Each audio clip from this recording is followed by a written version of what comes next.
रामबहादुर थापाहरू त्यो चाहिँ वैचारिक रूपमा, राजनीतिक रूपमा, सांगठनिक रूपमा र चाहिँ कम्युनिस्ट मूल्य मान्यता आचरणबाटै उनीहरू स्खलित भइसकेपछि उनीहरू यो पार्टी छोडेर उनीहरू सत्ताको लागि एउटा निहित स्वार्थको लागि उनीहरू चाहिँ आन्दोलन गएका हुन्। स्थापित गरेका एजेन्डाहरू नबुझ्ने, सायदै राजनीतिमा चासो राख्ने कोही मानिस छ जस्तो मलाई लाग्दैन। वैद्यलाई चाहिँ पछिल्लो जो परिवर्तन र यो परिवर्तनलाई चाहिँ उहाँले उपलब्धिको रूपमा स्वीकार नै सक्नुभयो र दक्षिणपन्थी अवसरवादीहरू चाहिँ फेरि त्यहाँ मौलाएर आउने र क्रान्तिकारी कम्युनिस्ट आन्दोलनलाई छेदविच्छेद बनाउने, क्षति पुर्याइदिने। हेर्दै हुनुहुन्छ टिभी पञ्चली, सबै सत्य अनि समाचार प्रस्तुत गर्दछ। सङ्घीय गणतन्त्र स्थापना हुँदा पनि नेपालमा राजनैतिक गतिरोध भने अन्त्य हुन सकेको छैन। दर्शकवृन्द नमस्कार, टिभी पञ्चलीको यस कार्यक्रममा यहाँलाई हार्दिक स्वागत छ। हामी यहाँहरूमाझ विभिन्न किसिमका रिपोर्ट तथा अन्तर्वार्ताहरू प्रस्तुत गर्ने क्रममा थियौँ। सोही अनुरूप आज पनि हामी नेकपा माओवादी केन्द्रका एक युवा नेतासँग अन्तर्वार्ता गर्ने क्रममा छौँ। प्रधानमन्त्रीको सिफारिसमा राष्ट्रपतिले नेपालको संसद विघटन गर्नुभएको छ। हामीले नेकपा माओवादी केन्द्रका युवा नेता श्री महेश्वर फुयालसँग अब नेकपा माओवादी केन्द्रले के गर्छ, नेकपा माओवादी केन्द्रका एजेन्डाहरू के छन् लगायतका विभिन्न विषयमा कुराकानी गर्ने जमर्को गरेका छौँ। हामीले उहाँसँग राजनीति मात्र होइन, नेकपा माओवादी केन्द्रले कोभिड-19मा के कस्ता कामहरू गरिरहेछ या भनौँ यसको व्यवस्थापनमा के कस्ता काम गरिरहेछ भनेर पनि प्रश्न गरेका थियौँ। अबको क्रममा उनै युवा नेता श्री महेश्वर फुयालसँग गरिएको यो कुराकानी हेर्नुहोला। यहाँलाई हाम्रो कार्यक्रममा स्वागत छ। धन्यवाद। जस्तै यहाँ नेकपा माओवादी केन्द्रसँग आबद्ध हुनुहुन्छ होइन, जस्तै यहाँ चाहिँ नेकपा माओवादी केन्द्रसँग कसरी आबद्ध हुनुभयो होइन, जस्तै यहाँले चाहिँ राजनीतिमा कसरी सुरु गर्नुभयो, हाम्रो थोरै भनिदिनुहोस् न यो विषयमा। मैले राजनीति सुरु गर्दाखेरि म किशोर अवस्थामा नै थिएँ। नेकपा माओवादीले, तत्कालीन नेकपा माओवादीले 2052 साल फागुन 1 गतेबाट जनयुद्ध सुरु गरिसकेपछि देशव्यापी रूपमा त्यसका प्रभावहरू पर्न थाले। विशेष गरी परिवर्तन चाहने तबकालाई, उत्पीडित जाति, वर्ग, क्षेत्र, लिङ्ग र समुदायलाई त्यसले आकर्षित गर्न थाल्यो। त्यो विचारले, त्यो राजनीतिले आकर्षित गर्न थाल्यो। र म चाहिँ 2055 सालमा एसएलसी परीक्षा दिएपछि लगत्तै तत्कालीन अखिल क्रान्तिकारी माओवादी पार्टीको विद्यार्थी सङ्गठन अखिल क्रान्तिकारी मार्फत सङ्गठित हुँदै म 2057 सालमा माओवादी पार्टीको पार्टी सदस्य, सेल सदस्य हुँदै म चाहिँ त्यो विद्यार्थी सङ्गठन मार्फत माओवादी पार्टीमा आबद्ध हुन पुगेँ। जस्तै यहाँले आफ्नो पृष्ठभूमि भनिदिनु भयो हाम्रो दर्शकलाई होइन, कसरी यहाँ माओवादी पार्टीमा आबद्ध हुनुभयो अथवा कति सालदेखि आबद्ध हुनुभयो भनिदिनु भयो होइन। जस्तै नेकपा माओवादीको बारेमा यहाँको पुस्तालाई अथवा यहाँभन्दा थोरै पछिको पुस्तासम्मलाई थाहा छ होइन।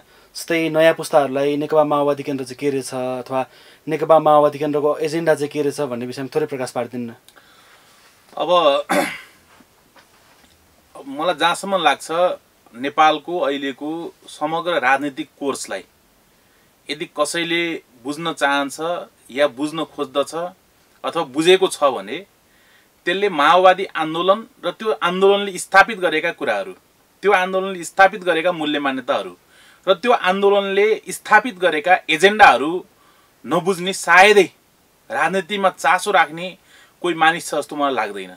नेपालमा जे जति राजनीतिक परिवर्तनहरू भए, नेपालको हिजोको जुन चरित्रको, जुन ढाँचाको र जुन सापेक्षताको राज्य थियो, त्यो राज्यको ढाँचा, चरित्र, त्यो खालको सापेक्षताको अन्त्य गरेर नयाँ खालको राजनीतिक प्रणाली, नयाँ खालको राजनीतिक ध्रुवीकरण, नयाँ खालको चाहिँ सामाजिक न्यायसहितको चाहिँ एउटा चाहिँ लोकतन्त्र प्राप्त गर्ने कुरामा माओवादी जनयुद्धको कति महत्त्व छ भन्ने कुरा यो चाहिँ छर्लङ्गै हुन्छ। यदि माओवादी पार्टीले 2052 सालमा नेपालमा जनयुद्ध सुरु गरेको हुन्न थियो भने सम्भवतः नेपालमा संविधान सभाको निर्वाचन मार्फत जनताका आफ्ना प्रतिनिधिहरूले संविधान निर्माण गर्ने एउटा युगीन त्यो दायित्व, एउटा युगीन अवसर त्यो प्राप्त गर्न सक्ने थिएन। त्यस्तै गरी नेपालमा गणतन्त्र स्थापना गर्ने कुरा, नेपाललाई धर्मसापेक्ष राज्यबाट धर्मनिरपेक्ष राज्य बनाउने कुरा, नेपाललाई सामन्ती एकात्मक राज्य प्रणाली र ढाँचाबाट सङ्घीय ढाँचा प्रणालीमा लैजाने कुरा समानुपातिक र समावेशिताका मुद्दालाई स्थापित गरेर उत्पीडित जाति, वर्ग, क्षेत्र, लिङ्ग, समुदाय, मुस्लिम, मधेसी समुदाय, अन्य जनजाति लगायतको चाहिँ राज्य सत्तामा प्रतिनिधित्व हुने कुराको सुनिश्चितता त्यो चाहिँ सम्भव थिएन। र अर्को कुरा चाहिँ पछिल्लो चरणसम्म आइपुग्दाखेरि माओवादी पार्टीले गाउँ गाउँमा सिंहदरबार भनेर 753 स्थानीय तहको चाहिँ घोषणा गरेर त्यो मार्फत चाहिँ सत्ताको अभ्यासलाई तलैसम्म पुर्याउने, स्थानीय तहसम्म पुर्याउने, आधारभूत तहका जनतासम्म चाहिँ सत्ताको पहुँचलाई स्थापित गर्ने जुन एजेन्डा अगाडि सार्यो, मूलतः मलाई लाग्छ अहिले हामी देशको मूल प्रणाली, मूल व्यवस्था र मूल धार भनेकै यिनै हामीले उठाएको, हिजो जनयुद्ध मार्फत हामीले उठाएका एजेन्डाहरूमा नै केन्द्रित छ। आज कसैले पनि चाहेर यो देशमा त्यो गणतन्त्र भन्दा बाहेकको चाहिँ त्यो व्यवस्थालाई रोज्न सक्ने अवस्था छैन। अहिले कसैले चाहँदैमा देशबाट संघीयतालाई अन्त्य गरेर देशलाई चाहिँ पुरानो एकात्मक राज्य प्रणालीमा फर्काउन सक्ने त्यो खालको सम्भावना पनि छैन। यदि कसैले चाहेर अहिले चाहिँ देशमा जुन खालको चाहिँ समानुपातिक र समावेशी एउटा सिद्धान्त कानुनका रूपमा हामीले स्थापित गरेका छौँ त्योबाट पछि हट्ने त्यो छुट अब कसैलाई पनि छैन। त्यसकारणले गर्दाखेरि हामीले जुन खालको राज्य निर्माण गर्नको निमित्त 10 वर्षको महान जनयुद्धमा माओवादी केन्द्रले जुन खालको भूमिका खेल्यो, जुन खालको अदम्य साहस, त्याग र बलिदान मार्फत यी प्राप्त भएका कुराहरू हुन्। त्यसकारणले गर्दाखेरि अबको पुस्ताले बुझ्नुपर्ने कुरा के छ भने आज हामी स्वतन्त्र छौँ भने, आज हामी स्वाधीन छौँ भने त्यो माओवादी पार्टीले उठाएको, त्यो माओवादी पार्टीले स्थापित गरेको एजेन्डालाई र चाहिँ माओवादी पार्टीले विकास गराएको राजनीतिक चेतनाका कारणले नै समाज आज यो ठाउँमा छ, नेपालको राजनीतिक व्यवस्था यो ठाउँमा छ भन्ने कुरा नै मुख्य कुरा हुन्छ। र यसलाई चाहिँ मनन नगरिकन यो तथ्यबाट हामी भागेर नेपालको राजनीतिको वास्तविक चरित्र त्यो चाहिँ फेरि हामीले सपाट रूपमा चाहिँ हामीले अध्ययन गर्न सक्दैनौँ। त्यसकारणले गर्दा अहिलेको युवा पुस्ताले के बुझ्न जरुरी छ भने देशमा भएको ठुलो सङ्घर्ष, जनयुद्धसँग सम्बन्धित रहेर भएका चाहिँ सङ्घर्ष, त्यसको माध्यमबाट मात्र नेपालमा यो खालको परिवर्तन सम्भव भयो भन्ने कुरा म अहिलेको युवा पुस्ताहरूलाई पुनः एकचोटि स्मरण गराउन चाहन्छु। जस्तै नेकपा माओवादीको एजेन्डा यति राम्रो रहेछ होइन, जनतामुखी एजेन्डा रहेछ, अथवा जनतालाई उत्थान गर्नुपर्छ, दुःख पाएका जनतालाई चाहिँ आफ्नो न्याय दिनुपर्छ भन्ने एजेन्डा भएको पार्टीको नेताहरूले उहाँकै पार्टी चाहिँ किन छोड्नु भयो? जस्तै बाबुराम भट्टराईले छोडिदिनु भयो, किरणले छोडिदिनु भयो, मोहन वैद्य किरणले छोड्नु भयो होइन, अस्ति भर्खर बादलले छोड्नु भयो, हिजो भर्खर यहाँकै पार्टीले 10 वटा स्थानीय तहको प्रमुखले कारबाही गरे पार्टी छोडाइ भएर होइन। अनि यति राम्रो एजेन्डा भएको पार्टीलाई किन छोड्छन् त्यसपछि हजुर? के पार्टीको आफ्नै मान्छेले त्यसपछि? अब सबै कुराहरू स्थिर हुँदैनन्, राजनीतिमा सबै कुराहरू स्थायी हुँदैनन्, अन्तर्विरोधहरू गतिशील हुन्छन्। एउटा जीवन्त पार्टीमा निरन्तर रूपमा अन्तर्विरोधहरू, अन्तरसङ्घर्षहरू हुन्छन्। हामीले कुनै एउटा चिज, कुनै वस्तुलाई हेर्दाखेरि त्यसलाई हामीले एकपाटो रूपमा हेरौँ हुँदैन। जतिसुकै गुणकारी बहुउपयोगी वस्तुहरूका पनि त्यसका केही चाहिँ त्यसमा पनि केही चाहिँ सकारात्मक र नकारात्मक कुराहरू हुन्छन् भनेपछि जस्तो हामीले औषधि भन्छौँ, त्यसले मान्छेलाई ठुला ठुला रोगबाट मुक्त गराउँछ। तर त्यो औषधिको सही मात्रा हामीलाई जानकारी भएन भने त्यसले हामीलाई अझै छिटो चाहिँ नि त्यो मृत्यु यात्रातर्फ त्यसले चाहिँ धकेल्न पनि सक्छ। मैले भन्न खोजेको कुरा के हो भने सबै कुराहरू, राम्रा कुराहरू जे छन् त्यो भित्र चाहिँ नि सबै राम्रा मात्रै छन् भन्ने हुँदैन। हामी हिजो जनयुद्धमा चाहिँ हाम्रो पार्टी लाग्दाखेरि हाम्रा पार्टीका नेताहरू बीच चाहिँ नि नेपालमा सामन्ती निरङ्कुश राजतन्त्रको अन्त्य गरेर नेपालमा गणतन्त्र स्थापना गर्ने कुरामा एकमत थियो। संविधान सभा मार्फत संविधान निर्माण गर्ने कुरामा हाम्रो पार्टीले उठाएका एजेन्डामा एकमत थियो भनेपछि हामी पछि जब शान्ति प्रक्रियामा आयौँ, शान्ति प्रक्रियामा आइसकेपछि हामीले भनेको जस्तै गरी नेपालमा हामीले गणतन्त्र प्राप्त गर्न सक्यौँ। नेपालमा हामीले भनेको स्थापित गरेका एजेन्डाहरूलाई चाहिँ हामीले चाहिँ सफल बनाउन सक्यौँ र त्यसपछिको अबको गन्तव्य, अबको नेपालको कम्युनिस्ट आन्दोलन कतातर्फ अगाडि बढ्ने अथवा नेपालको कम्युनिस्ट आन्दोलन कसरी अगाडि बढ्नुपर्छ भन्ने चाहिँ पार्टीभित्र बहस हुँदाखेरि राजतन्त्रको अन्त्य गरेर गणतन्त्र स्थापना गरिसकेपछि अथवा चाहिँ दलाल नोकरशाही त्यो चाहिँ व्यवस्थामा हामी टेक्दै गर्दाखेरि अब यो चाहिँ अहिलेको राज्यको चरित्र भनेको पुँजीवादी चरित्रको राज्य प्रणालीमा हामी आयौँ र यो अहिलेको पुँजीवादी चरित्रको राजनीतिक यसको चरित्र चाहिँ दलाल नोकरशाही चरित्रकै नेपालको पुँजीवाद हो। अहिले त्यो अवस्थामा छ र यो दलाल नोकरशाही पुँजीवादलाई परास्त गरेर हामीले कसरी समाजवादी क्रान्ति सम्पन्न गर्छौँ अथवा नेपाली क्रान्तिलाई हामीले कसरी अगाडि बढाउन सक्छौँ भन्ने विषयमा पार्टीभित्र मत विभाजितहरू भए। कमरेड वैद्यको चाहिँ निष्कर्ष, उहाँको मूल्य मान्यता के थियो भने नेपालमा अझै पनि यो चाहिँ सामन्ती व्यवस्थाको अन्त्य भइसकेको छैन, अझै पनि नेपालमा चाहिँ जनवादी क्रान्तिले चाहिँ त्यो कुनै चाहिँ त्यो जनवादी क्रान्तिको चाहिँ त्यो कुनै पनि कोर्सहरू पुरा भएका छैनन् भन्नेमै उहाँको थियो।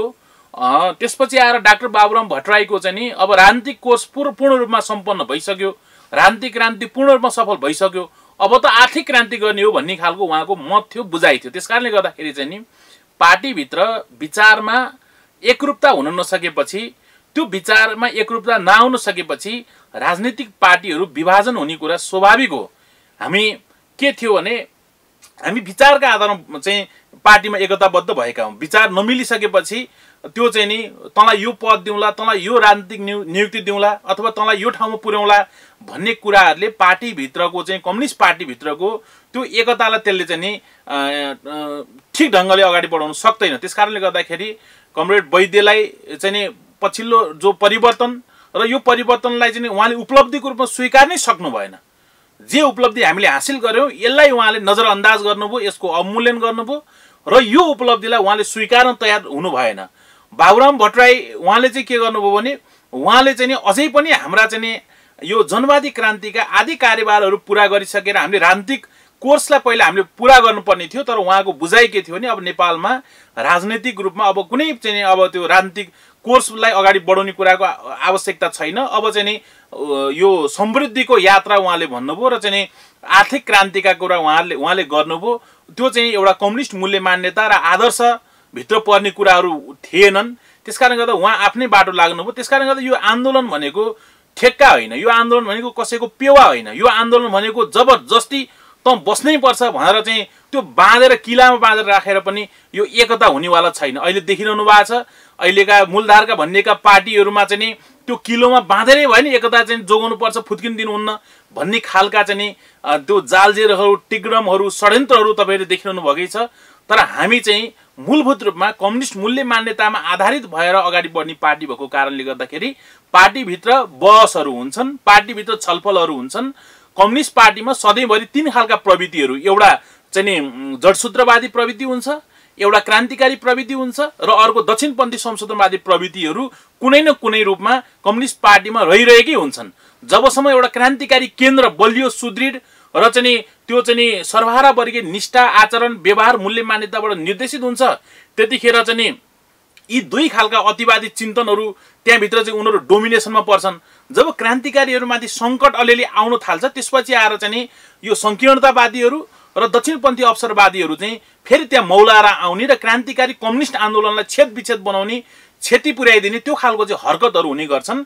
पछिल्लो चरणमा आइपुग्दाखेरि क्रान्तिकारी पार्टी, क्रान्तिकारी नेतृत्वलाई चौतर्फी रूपमा घेराबन्दी, देशीय रूपमा वैदेशिक रूपमा त्यो खालको घेराबन्दी भइरहँदाखेरि हाम्रो पार्टीभित्र रहेका चाहिँ नि त्यो दुई खालका प्रवृत्ति, त्यो जडसूत्रवादी प्रवृत्ति र दक्षिणपन्थी संशोधनवादी प्रवृत्ति हावी भएर आउने प्रक्रिया सँगसँगै उहाँहरू पार्टीबाट अलगिनुभयो। र तपाईँले उठाउनु भएको बादलको कुरा छ, रामबहादुर थापा बादलको कुरा जे छ, त्यो रामबहादुर थापा बादल अहिले जहाँ हुनुहुन्छ त्यहाँसम्म पुग्नुको निमित्त त्यो जनयुद्धको ठुलो महत्त्व छ, त्यो हजारौँ हजार शहीदहरूको ठुलो महत्त्व छ, उहाँहरूको ठुलो योगदान छ, बेपत्ता योद्धाहरूको त्यत्तिकै योगदान छ। अहिले पनि जनयुद्धका घाइते अपाङ्गहरू चाहिँ नि अझै पनि चाहिँ त्यो आलो घाउहरू लिएर उहाँहरू अझै पनि क्रान्तिको लागि तत्पर हुनुहुन्छ। यस्तो अवस्थामा उहाँले जसरी चाहिँ नि माओवादी आन्दोलनलाई धोका दिनुभयो, माओवादी पार्टीमाथि उहाँले घात गर्नुभयो, त्यो उहाँसँग चाहिँ नि अब मलाई जहाँसम्म लाग्छ एउटा चाहिँ नि उहाँमा देखेको अवसरवाद, सत्तासँग जोडिएको अवसरवाद उहाँमा प्रकट भयो र उहाँको लागि यो पार्टी, यो आन्दोलनमा उहाँ जसरी बहिर्गमित हुनुभयो अब उहाँको लागि फर्केर आउने ढोका छैन। त्यसकारणले गर्दाखेरि रामबहादुर थापाहरूको चाहिँ नि उपमा दिएर माओवादी पार्टीबाट छोड्ने क्रम तीव्र छ भनेर होइन, यो कुनै गलत थियो त्यो कारणले छोडे भन्ने अर्थमा यसलाई लिनुहुन्न।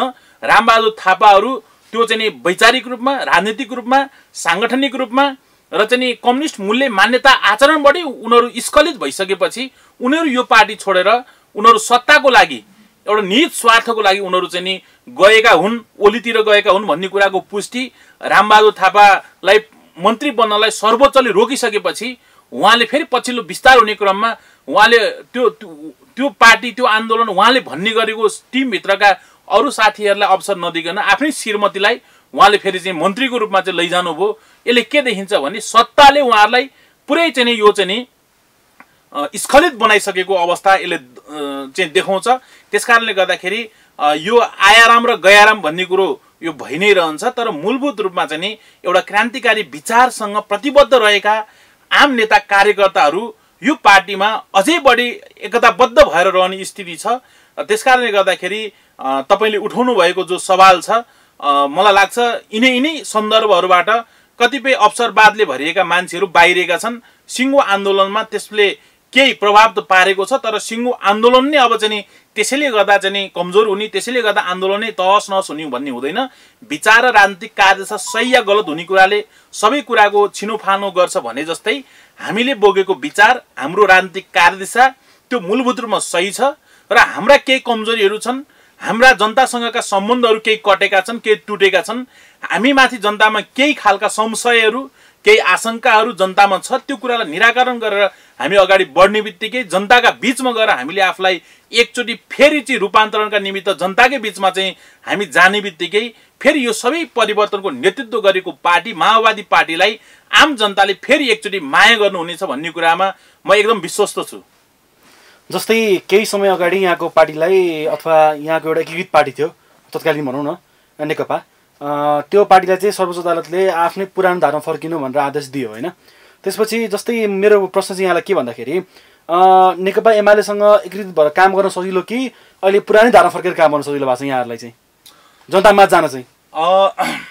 हाम्रो चाहना भनेको चाहिँ नि हामी 2075 साल जेठ 3 गते हामीले दुईवटा पार्टी तत्कालीन नेकपा एमाले र माओवादी केन्द्रलाई हामीले विघटन गरेर नेपाल कम्युनिस्ट पार्टी नेकपा हामीले गठन गर्यौं। त्यो गठन गर्ने कुराको उद्देश्य के थियो भने हामीले नेपालमा अब समाजवादी क्रान्ति सम्पन्न गर्नको निम्ति कम्युनिस्ट घटकहरू जो समाजवादी व्यवस्थालाई स्थापित गर्न लागू गर्न चाहिँ अग्रसर छन्, दृढ संकल्पित छन्, त्यो समाजवादी क्रान्ति सम्पन्न गर्ने उद्देश्य भएका कम्युनिस्ट पार्टीहरू बीच एकता गरेर जाँदाखेरि नै नेपालको कम्युनिस्ट आन्दोलन एकीकृत, गोलबद्ध र चाहिँ अलि बृहत बन्नेछ र त्यो पार्टी मार्फतै त्यो चाहिँ एकताले मात्रै समाजवादी क्रान्तिको पहललाई त्यो छिटो चाहिँ प्राप्त गर्ने कुरामा सुनिश्चित हुन सक्छ भन्ने उद्देश्यले हामीले तत्कालीन अवस्थामा नेकपा एमालेसँग पार्टी एकता गरेका हौं। नेकपा एमालेसँग पार्टी एकता गर्ने कुरा यो हाम्रो पार्टीको एजेन्डा भित्रको कुरा हो। माओवादी पार्टीको 2063 सालमा काभ्रेको कामीडाँडामा सम्पन्न भएको बैठकले पनि पार्टी एकताका चाहिँ प्रस्तावहरू अगाडि सारेको छ। पटक पटक हाम्रो पार्टी कम्युनिस्ट पार्टीहरू बीच चाहिँ एउटै शक्तिशाली कम्युनिस्ट केन्द्र बनाएर जाने, पुच्छर काटेर एउटै चाहिँ नेपाल कम्युनिस्ट पार्टी बनाउने भन्ने उद्देश्य अनुरूप नै हाम्रो पार्टीले विभिन्न चाहिँ साना घटकहरूसँग, कम्युनिस्ट घटकहरूसँग हामीले पार्टी एकता गर्दै माओवादी नेकपा माओवादीबाट हामी एकीकृत माओवादी भयौं। त्यसपछि आएर हामी माओवादी केन्द्र भयौं र एमालेसँगको एकताबाट हामी नेकपा पनि भयौं। तर तत्कालीन नेकपा भित्र विशेष गरी पुरानो हिजोको एमाले अथवा आज पनि एमाले नै छ, त्यतिखेरको सन्दर्भबाट भन्दाखेरि एमाले भित्र रहेको पनि केपी ओली समूह, त्यो समूह चाहिँ नि पार्टी एकतालाई एउटा चुनाव जित्ने एउटा अस्त्रको रूपमा मात्र उले प्रयोग गर्न चाहन्थ्यो भन्ने कुराको पुष्टि पछिल्ला घटनाक्रमहरूले गरिसकेको छ। सत्तामा जानको निमित्त मात्र एकताको नाटक गरेको कुरा जनताको आँखामा धुलो छ्यापेर नेपाली कम्युनिस्ट आन्दोलनप्रति माया ममता र स्नेह राख्ने आम जनताहरूलाई चाहिँ त्यो उनीहरूको भावनामाथि कुठाराघात गरेर र चाहिँ नेपालको कम्युनिस्ट आन्दोलनलाई सुदृढ एकताबद्ध र ध्रुवीकृत बनाउने, क्रान्तिकारी बनाउने भन्दा पनि त्यसमा चाहिँ देशी विदेशी प्रतिक्रियावादीहरूको डिजाइन अनुसार नेपालको कम्युनिस्ट आन्दोलनलाई त्यो ध्वस्त पार्ने एउटा रणनीति अन्तर्गत त्यो रणनीतिको चाहिँ मुख्य मतियारको रूपमा केपी ओली भएर चाहिँ यो आन्दोलनलाई तहस नहस बनाउनुको निमित्त कथित यो चाहिँ एकताको रूपमा चाहिँ त्यो नाटक गरिएको जस्तो पनि देखिन्छ। नेकपा बनिसकेपछि तपाईले भन्नुभयो कि पछिल्लो फर्केर आफ्नै धार हुँदा सजिलो थियो कि काम गर्न नेकपा हुँदा सजिलो थियो भन्नु तपाईको जो प्रश्न छ, निश्चित रूपमा नेकपा मार्फत नै हामीले यो समाजलाई गोलबद्ध गरेर अगाडि बढ्नु पर्थ्यो। त्यसतर्फ हाम्रो इमानदारिता थियो। त्यो नेकपा बनाउने कुरामा हामी निष्ठापूर्ण ढङ्गले लागेका थियौँ।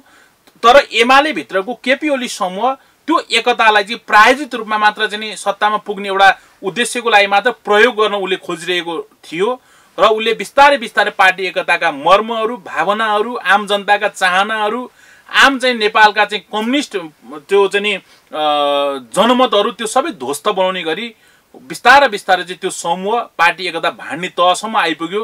हामी एक्लैले चाहेर पनि त्यो एकता जोगिन सम्भव थिएन र त्यो एकता हामीले नचाहँदा नचाहँदै त्यो चाहिँ विच्छेद हुन पुग्यो। त्यो एकता विभाजनतर्फ चाहिँ अग्रसर भयो र हामी फर्केर फागुन 23 पछि सर्वोच्चको फैसला पश्चात फर्केर हामी फेरि माओवादी केन्द्रसम्म आइपुगेका छौँ। फेरि हामी पुनर्गठित रूपमा माओवादी केन्द्र अगाडि बढाउन खोज्दैछौँ। हामीले जुन सपनाहरू, जुन उद्देश्यहरू, जुन सोचाइ र सङ्कल्पहरू नेकपा मार्फत हामीले चाहिँ पुरा गर्ने उद्देश्य राखेका थियौँ, त्यो नेकपा निर्माण गर्दाखेरिका वस्तुगत आधारहरू, त्यसले प्राप्त गरेका ऊर्जाहरू र त्यसले चाहिँ हामीलाई चाहिँ नि समाजले गरेका अपेक्षाहरूलाई नै केन्द्रमा राखेर माओवादी केन्द्रले अगाडि बढ्नेछ। फेरि पनि बृहत वामपन्थी एकताको लागि माओवादी केन्द्रले त्यो खालको आह्वान गर्नेछ, त्यो खालको पहल पनि भइरहेको छ, पहल कदमी गर्नेछ।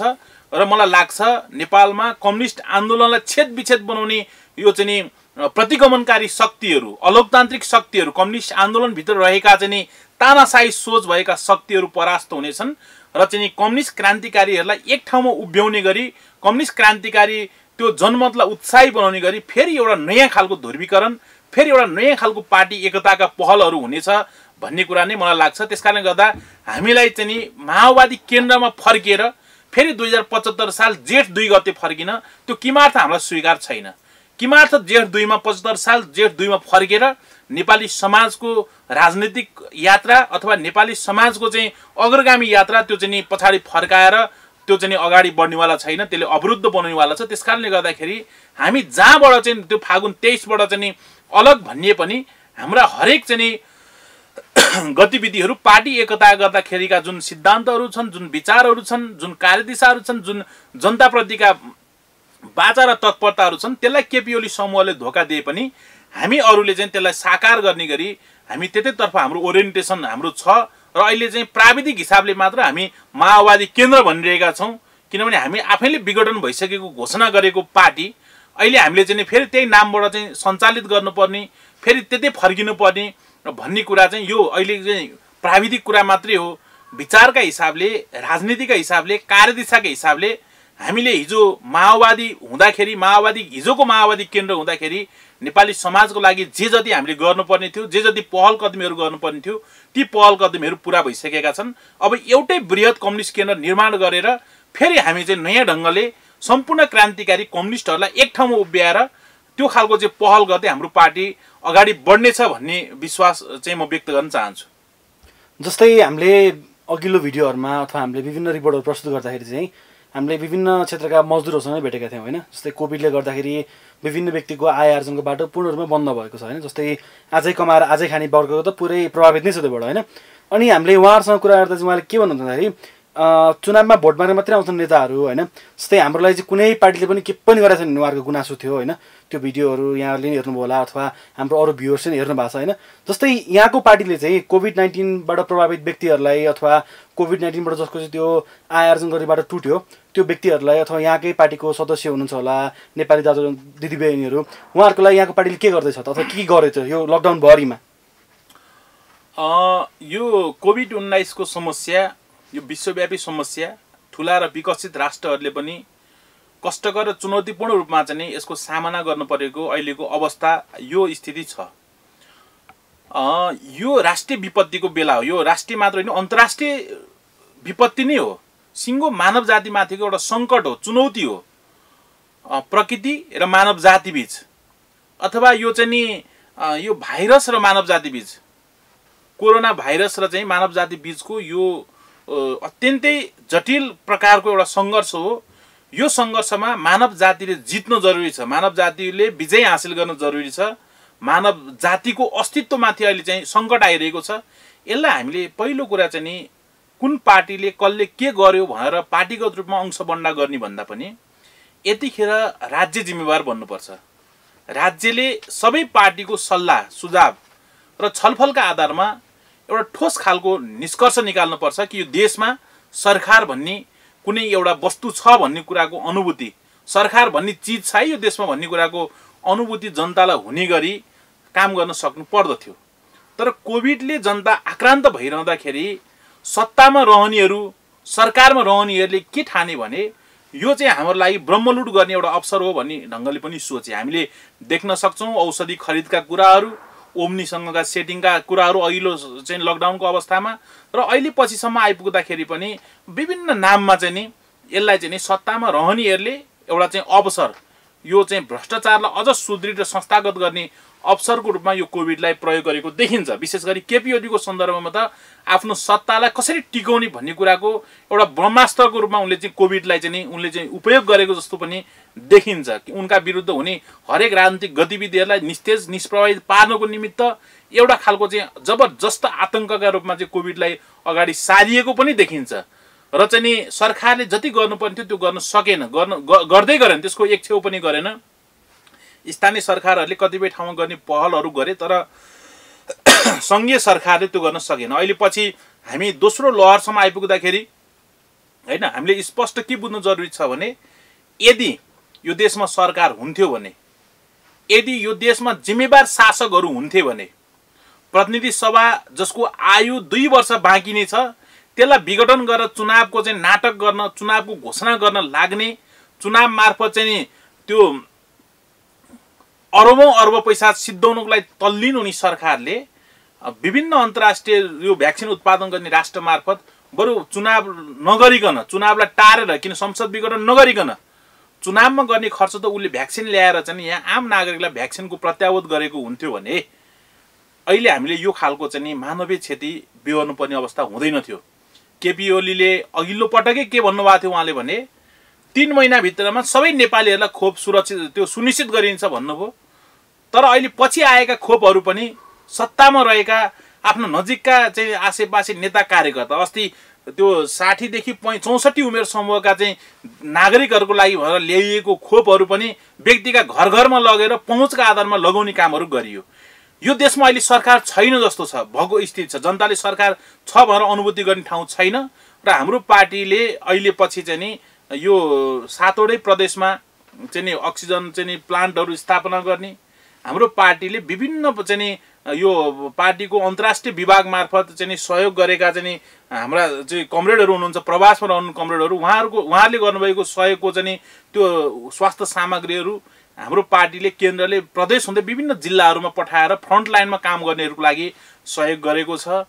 हाम्रो पार्टीले कतिपय ठाउँहरूमा चाहिँ नि जहाँ चाहिँ नि सुकुम्बासीहरू हुनुहुन्छ, जहाँ मजदुरहरू हुनुहुन्छ, उहाँहरूलाई चाहिँ नि यो लकडाउनले चाहिँ नि त्यो दैनिक गाँसमै चाहिँ रोजीरोटीमै समस्या परेको अवस्थामा केही सकेको राहत थोरै भए पनि उपलब्ध गराउने जमर्को गरेको छ। यो बिचमा हामीले थुप्रै चाहिँ नि कोभिडले आक्रान्त भएका बिरामीहरूलाई अस्पताल चाहिँ नि सहजीकरण गर्ने कुराहरू, अस्पतालका बेड सहजीकरण गर्ने कुराहरू, आइसियु र भेन्टिलेटरमा समेत चाहिँ सहजीकरण गर्ने कुराहरू हामीले गरेका छौँ।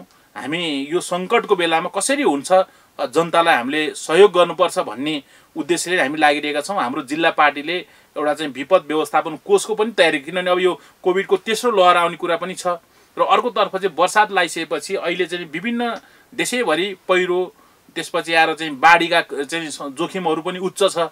त्यसकारणले गर्दाखेरि देशका हरेक ठाउँमा पर्ने नागरिकहरूलाई अब हाम्रो पार्टीले हाम्रो पार्टीको आन्तरिक पङ्क्तिबाट, कार्यकर्ता पङ्क्तिबाट त्यो खालको चाहिँ कोष, विपद व्यवस्थापन कोष तयार गरेर त्यो कोष मार्फत चाहिँ हामीले आइपर्ने सबै खालका विपदहरू, कोभिड लगायतका चाहिँ अन्य प्राकृतिक प्रकोप लगायतका कुराहरूमा पनि हामीले सहयोग गर्ने गरी त्यो कोष हामीले तयार गरेका छौँ। अस्ति भर्खरै मात्र पनि हामीले सिन्धुपाल्चोकको बाढी पहिरो पीडितको लागि काठमाडौँको हाम्रो पार्टी माओवादी केन्द्रले आफू मातहत रहेका नेता कार्यकर्ताबाट सङ्कलन गरेर हामीले त्यहाँ चाहिँ केही राहतहरू लिएर गयौँ। हामीले 200 बोरा चामल त्यहाँ लिएर गयौँ, 30 बन्डल जस्ता लग्यौँ, 230 वटा चाहिँ हामीले सोलर प्यानल सहितको चाहिँ नि सोलर बत्तीहरू हामीले त्यहाँ लिएर गयौँ।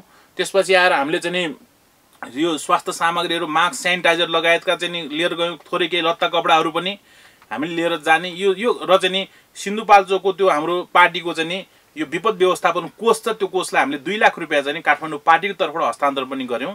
हामी जनतालाई पर्ने हरेक खालका समस्याहरूमा हामी सहयोग गर्न तत्पर छौँ। हाम्रो पार्टी इमान्दारीपूर्वक त्यो कुरामा लाग्छ र हामी सिन्धुपाल्चोकको बाढी पहिरोले क्षतिग्रस्त बनाएको ठाउँमा त्यहाँ अहिले चाहिँ त्यहाँका नागरिकहरू आफै पनि एउटा पीडामा हुनुहुन्छ।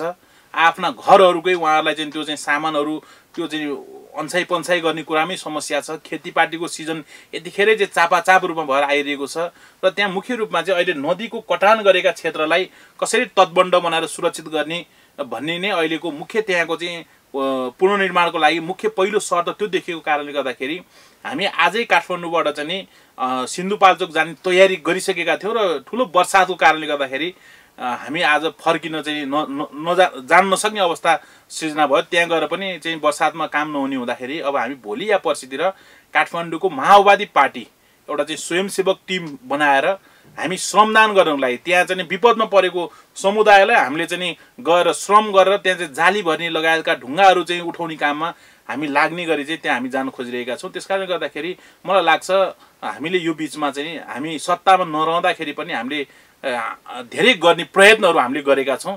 यद्यपि जनतालाई अनुभूति हुने गरी आम रूपमा हामीले गर्न सकेका छैनौँ, किनभने त्यो गर्ने भने चाहिँ फेरि सत्ताले हो, सरकारले हो। सरकारले केही पनि माखु नमारेको अवस्था हामीले थोरै केही गर्ने प्रयत्न गरेका छौँ। अझै पनि हाम्रो त्यो कोसिस जनतालाई कसरी राहत उपलब्ध गर्न सकिन्छ, जनतालाई कसरी हामीले सहयोग गर्न सकिन्छ, जनतालाई हामीले कसरी सहजीकरण गर्न सकिन्छ भन्ने कुरामा केन्द्रित भएर हामी निरन्तर लाग्नेछौँ। जस्तै अहिले यो प्रतिनिधि सभा विघटनको विषय सर्वोच्च अदालतमा अड्किरहेको छ होइन, सुनवाईको क्रममा छ होइन। जस्तै यहाँहरूको पार्टीलाई अथवा यहाँ व्यक्तिगत रूपमा यहाँलाई पनि सर्वोच्च अदालतले के निर्णय गर्छ जस्तो लाग्छ यहाँलाई चाहिँ? अब सर्वोच्च अदालतले के निर्णय गर्छ भनेर लाग्ने कुरा मुख्य कुरा हुँदैन।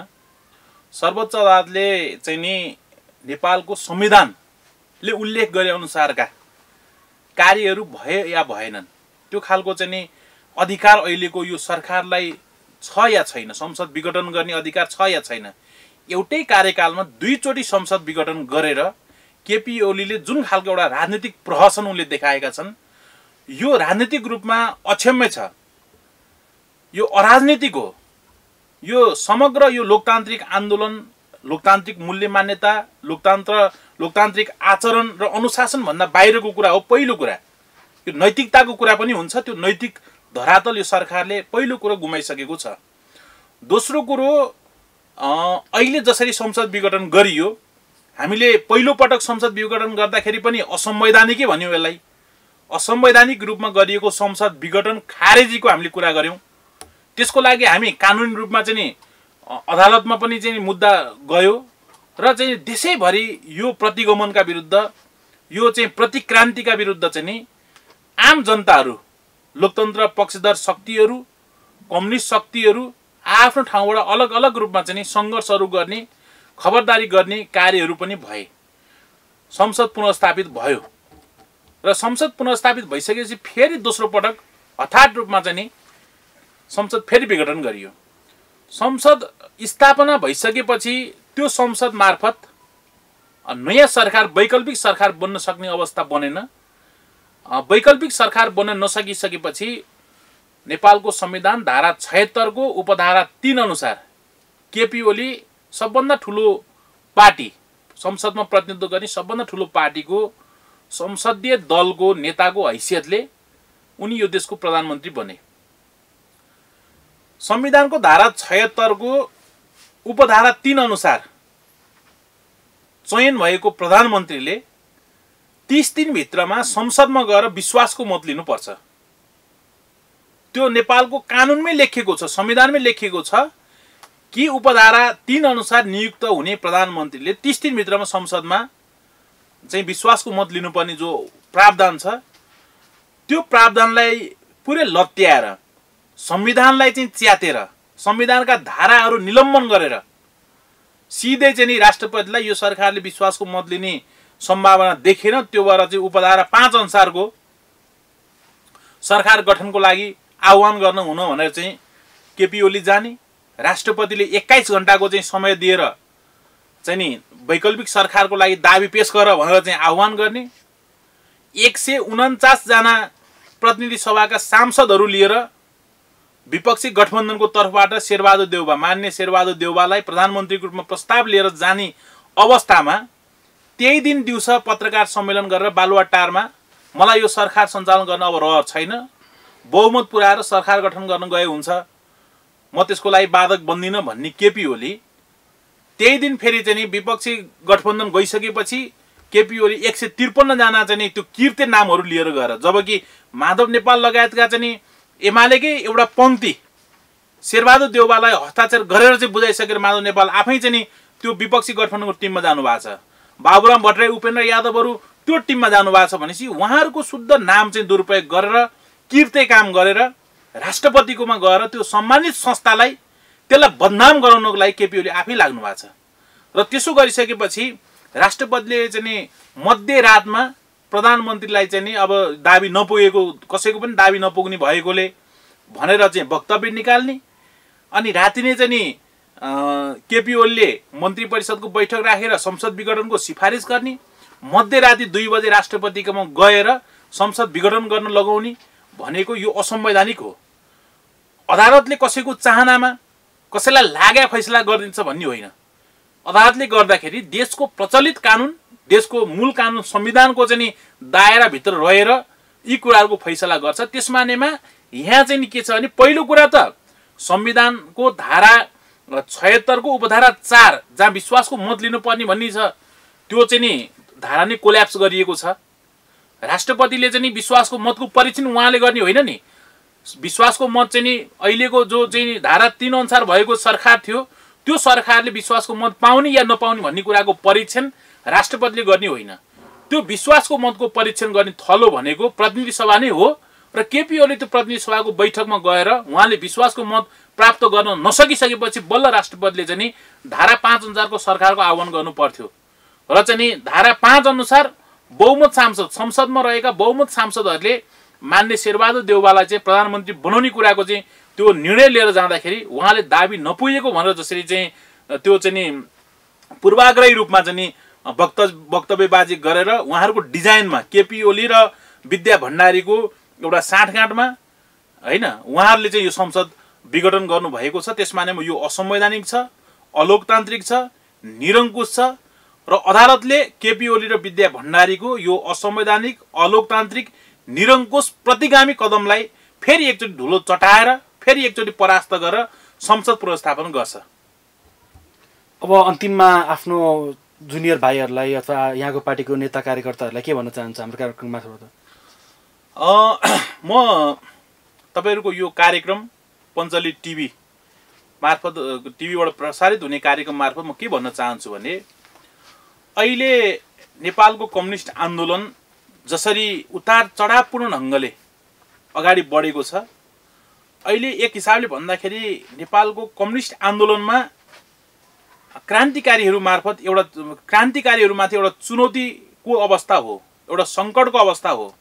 यतिखेर हामीले विचार र राजनीतिलाई ठिक ढङ्गले बुझ्न सकेनौँ, विचार र राजनीतिलाई हामीले ठिक ढङ्गले मनन गर्न सकेनौँ, आत्मसात गर्न सकेनौँ र नेपालको राजनीतिक प्रणालीमा हामीले पुर्याएका योगदानहरू, हाम्रा इतिहासहरूलाई हामीले सगौरव रूपमा चाहिँ फर्केर हेर्न सकेनौँ र त्यो इतिहासको गौरवपूर्ण दिनहरू जुन गाथाहरू छन् त्यो मार्फत चाहिँ हामीले आफूलाई पुनर्ताजगी, तिनका स्मरण मार्फत पुनर्ताजगी गरेर हामी चाहिँ नि अब नेपाली क्रान्तिको नयाँ दिशातर्फ अगाडि बढ्न सकेनौँ भने हामी धेरै मान्छेहरू यो आन्दोलनको मूल प्रभावबाट छुट्ने खतरा हुन्छ। त्यसकारणले गर्दाखेरि अहिलेको यो परिस्थिति, अहिलेको यो जटिलतामा हामी कम्युनिस्टहरू, हामी क्रान्तिकारीहरू चाहिँ निराश नभइकन, नहडबडाइकन, मेसो नबिगारिकन हामी चाहिँ नि विचार र राजनीतिसँग दृढ सङ्कल्पित हुँदै सङ्गठनात्मक विधि मार्फत चाहिँ नि पार्टीलाई जनतासम्म पुर्याउने र जनताका बिचमा गएर हाम्रा गल्ती कमजोरीको समीक्षा पनि गर्ने